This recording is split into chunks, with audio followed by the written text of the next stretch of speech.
Umabot sa 254 kataong patay habang mahigit sa 1,000 naman ang nasugatan matapos maglunsad ang Israeli warplanes ng sunod-sunod na airstrike sa Lebanon. Kasunod yan ang pag-aanunsyo ng 2 linggong tigil putukan sa pagitan ng US at Iran. Weng de la Fuente sa balitang yan.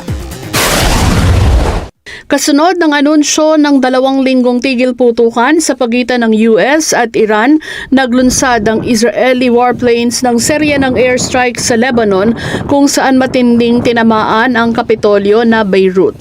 Sa ulat ng local media, aabot sa 254 ang agad na nasawi sa pag-atake ng Israel habang nasa 1,165 naman ang sugatan batay sa datos ng Lebanese Civil Defense. Sa statement, sinabi ng Israel Defense Forces na naglunsad sila ng large-scale airstrike sa iba't ibang lugar sa Lebanon para targetin ang nasa higit 100 Hezbollah command centers at military targets.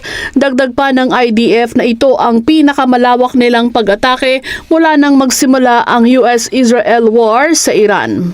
Kinondena naman ni Lebanese President Joseph Aoun ang pag-atake kasabay ng akusasyong paulit-ulit na nilalabag ng Israel ang international law at nakagawa ng panibagong act of genocide. Inakusahan din ni Aoun ng Israel ng paglabag sa lahat ng makataong prinsipyo at minamaliit ang pagsisikap na magkaroon ng kapayapaan at katatagan.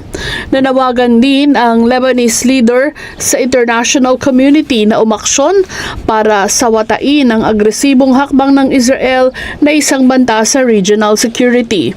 Sinabi naman ni Lebanese Prime Minister Nawaf Salam na welcome sa kanila ang ceasefire agreement sa pagitan ng Iran at US, ngunit patuloy na pinalalala ng Israel ang pag-atake na nakapipinsala na rin sa mga sibilyan sa Lebanon.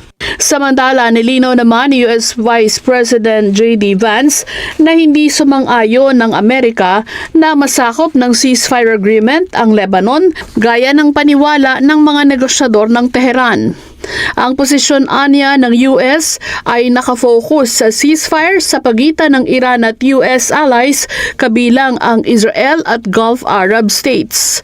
Taliwas ito sa naunang pahayag ni Pakistani Prime Minister Shehbaz Sharif na sakop ng tigil putukan ang Lebanon. I think the Iranians thought that the ceasefire included Lebanon, and it just didn't. The Israelis, as I understand it, again, I'm supposed to get a fuller report when I get on the plane, have actually offered to be, frankly, to check themselves a little bit in Lebanon because they want to make sure that our negotiation is successful. Ako si Weng de la Fuente para sa Mata ng Agila, matatag, matapang, matapat.